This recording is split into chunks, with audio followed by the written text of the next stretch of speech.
Cregan Stark, the Wolf of Winterfell who will fight for the Dragon Queen Rhaenyra Targaryen, sends his winter wolves against the Lannisters and the Hightowers. Later he himself marches with a great Stark army south, takes King's Landing and rules instead of a Targaryen king as his hand, period known as the Hour of the Wolf, and also the man praised by one of the best knights in Westeros history, the Dragonknight himself, as the finest swordsman he ever faced. That Wolf of the North, Cregan Stark, will finally appear in the very first episode of House of the Dragon Season 2. Let's see who Cregan Stark is, and what role he will play in the Targaryen Civil War. Cregan Stark, known as the Wolf of the North, and later in life the Old Man of the North, is the Lord of Winterfell, Warden of the North and head of House Stark during the Dance of the Dragons. Cregan has grey eyes which are set by Septon Eustace to resemble a winter storm. Cregan is a stern and formidable lord. Like many other Starks, Cregan is a good friend to the Night's Watch, which is where he will even take Prince Jacaerys for a visit in Season 2. Lord Serene was said to be his closest friend. Cregan Stark is actually very much like the old Kings of Winter. The Wolf of Winterfell has a strong belief in magical blood, as he participates in the Dance for the Blacks, which besides of honoring House Stark's sworn oath, he also does in hopes of obtaining the blood of the dragon for the Stark line. Cregan is ruthless, calculating, highly political, and pursuant of the ancient lore of House Stark. Much of his long rule in Winterfell is spent studying the crypts, the barrows of the first men, and the tombs of the giants, likely looking for the Horn of Winter. Cregan was born in 108 AC as the eldest son of Cregan Stark, Lord of Winterfell and Warden of the North, and Lady Gillian Glower.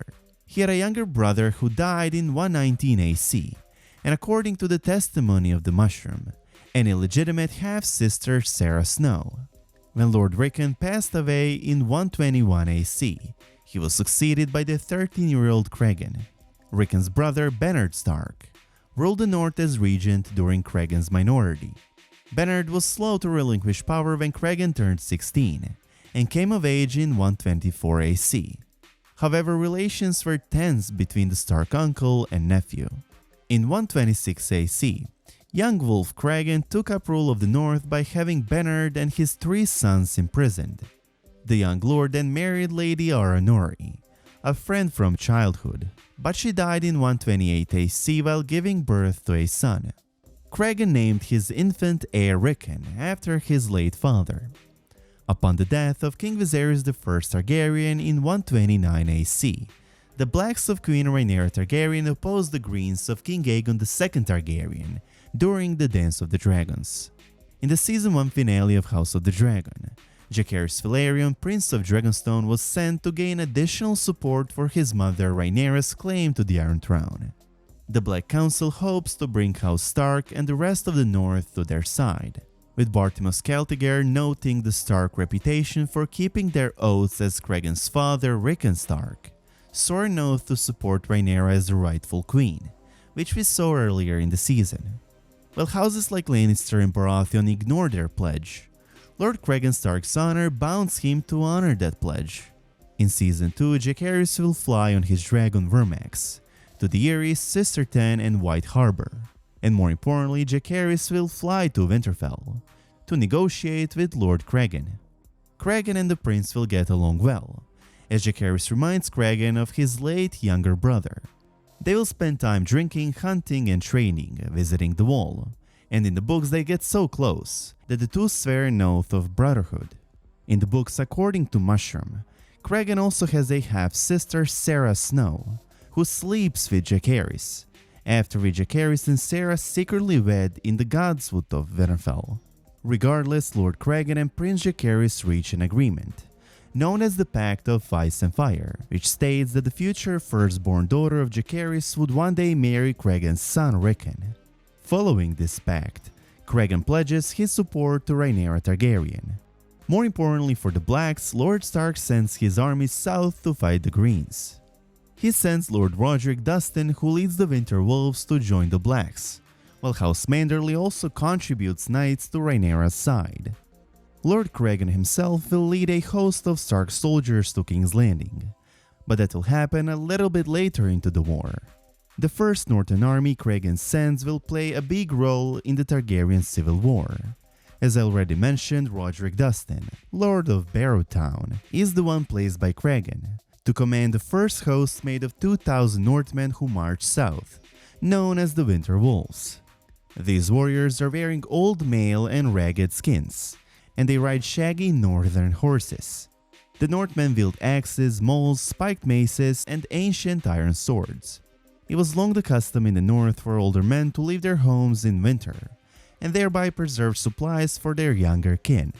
So the Winter Wolves expect and march into death, which makes them the most dangerous army anyone could face, as they do not fear death, they welcome it. This first host sent by Cregan Stark helped the Blacks achieve great victories over the Greens in the Riverlands. Roddy the Ruin leads the Winter Wolves to the Twins, where they met Lord Forrest Frey and his wife Lady Sabitha Frey, in which instance Lord Roderick proclaims, "We have come to die for the Dragon Queen." Roderick will then march with Forrest and Red Rob Rivers to the God's Eye, where they will join with other rivermen to oppose a host of Lannister army, and their Westermen commanded by Lord Humphrey Lefford. The Winter Wolves beg the honor of leading the attack in the ensuing battle by the lakeshore, charging 5 times at the Lannister spearmen. 2/3 of the Northmen are killed or wounded in the fighting, but it's a decisive victory for the Blacks. Next battle happens when Lord Dustin blows his warhorn to begin the charge of the Winter Wolves and their River Knight allies against Criston Cole's army in the ensuing Butcher's Bowl, a slaughter of the Greens. Screaming northern war cries, the surviving Winter Wolves ride from a postern gate in the first Battle of Tumbleton, after most of Sir Garibald Grey's men reach the safety of the town. Although outnumbered 10-1, Roderick leads the Northmen to strike at Tormund Hightower. Lord of the Hightower, Roddy the Ruin manages to slay many Hightower soldiers, and even lords, before succumbing to his wounds. The Blacks at Tumbleton are betrayed, and the last of the Winter Wolves fall in the battle, which is when Cregan Stark starts to organize a much larger Stark army, one which he himself will march south and eventually take King's Landing. The following will contain some major spoilers for House of the Dragon's later seasons, so if you don't want to get spoiled, now is the time to leave this video. Anyways, when Prince Jacaerys is killed in the Battle of the Gullet, and Queen Rhaenyra flees King's Landing after the storming of the Dragon Pit, and while Rhaenyra is at Duskendale in 130 AC, Cregan sends word from Winterfell that he would gather for her a host of 10,000 Northmen, although their march south would need to wait until the last harvest before winter was brought in. Rhaenyra is slain when she returned to Dragonstone. Although Rhaenyra is dead and King Aegon II returns to King's Landing to rule, Lord Stark honors his word to the Blacks, and marches south with the second northern host in 131 AC. While the Northmen are still on the march, the Rivermen defeat Boros Baratheon, Lord of Storm's End, in the Battle of the King's Road, and Aegon II is soon poisoned in the capital, which is when we come to the Hour of the Wolf. Although they are allies, the Northmen outnumber the Rivermen when they reach King's Landing, and the Rivermen leaders are intimidated by the formidable Cregan. Many of his Northmen are childless, homeless, unwed, or younger sons marching to war to spare their families from supporting them in winter. They are not afraid of anything, and their goal is to die fighting. Lord Stark intends to continue the war by marching on Baratheon's Storm's End, Hightower's Old Town, and Lannister's Casterly Rock, powerful seats of the Greens. Cregan has many members of court imprisoned for the killing of King Aegon II Targaryen. Although he has been Aegon's foe during the war, Lord Stark objects to a monarch being killed by poison instead of in battle, and especially the fact that he was betrayed by his own men. Cregan holds court in the Red Keep for 6 days, a time known as the Hour of the Wolf, with the 11-year-old Prince Aegon the Younger, the son of the late Queen Rhaenyra Targaryen, confined to Maegor's Holdfast. The remaining Green Lords send word of their disinterest in continuing the war, and women at court encourage peace as well. Lord Stark reluctantly agrees to not march on the castles of the Greens, although he insists that the killers of Aegon the Elder be held accountable. In order to administer justice, Lord Stark is named Hand of the King by Prince Aegon the Younger. Ruling from the foot of the Iron Throne, Cregan allows Septon Eustace to be released, but condemns Grand Maester Orwyle and Sir Giles Belgrave of the Kingsguard. 22 lesser individuals are also marked for death by Cregan.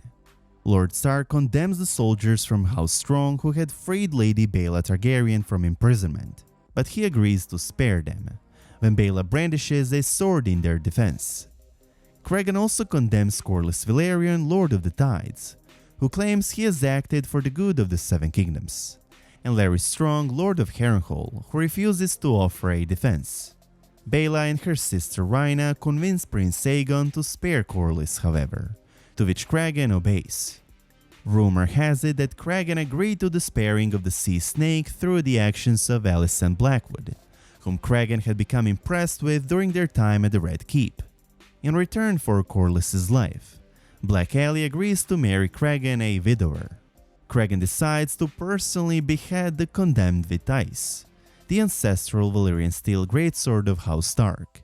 When Lord Stark allows Sir Perkin the Fleet to join the Night's Watch, however, most of the other condemned have their lives spared by asking to take the Black as well. Giles and Larys are the only two to be executed by Cregan, who resigns as Hand the following day. Within a fortnight of Aegon the Younger's coronation as King Aegon III Targaryen, Cregan begins his journey back to the north, having declined an offer to serve in the regency of Aegon III. Upon his return to Winterfell in 132 AC, Cregan marries Alicent Blackwood. Later that year, when the north is so badly weakened from winter famine and then the devastating sickness, the wildlings from beyond the walls seize on the opportunity to launch major raids into the south. In 132 AC, a wildling chieftain called Silas the Grim leads a large force of 3,000 to force their way south of the wall at Queensgate, overwhelming the Night's Watch garrison. Afterwards, they proceed to plunder the lands of the Gift. Lord Cregan rides forth from Winterfell, and rallies what able-bodied men were left to his banner: Glovers of Deepwood Motte, Flints and Norris from the Hill clans, and 100 Rangers of the Night's Watch. Cregan's combined force then hunts down and destroys Silas's raiding bands. Aegon III granted many rewards to Cregan, although Targaryen princess never married into House Stark. Cregan's second wife, Alicent Blackwood, bore him 4 daughters, although Rickon, his son and only child by his first wife, is his heir. At some unspecified point in later decades, Alicent died, however, and Cregan marries for a 3rd time to Lannisters Stark. Lannisters is a distant minor Stark cousin, and she went on to bear Cregan 4 sons and 1 daughter. Cregan has a long life, which earns him the nickname of the Old Man in the North. Upon his death, Cregan is entombed in the crypts of Winterfell. It's going to be exciting to see House Stark's return in Season 2. Cregan Stark is a very interesting character, legendary swordsman according to the Dragonknight, and his pursuit of the ancient lore of House Stark is fascinating. But of course, it's his involvement in the Targaryen Civil War and his legendary Winter Wolf soldiers that we are looking forward to the most. Let me know your thoughts about Cregan Stark in the comment section down below. Thank you so much for watching, and I hope you enjoyed this video.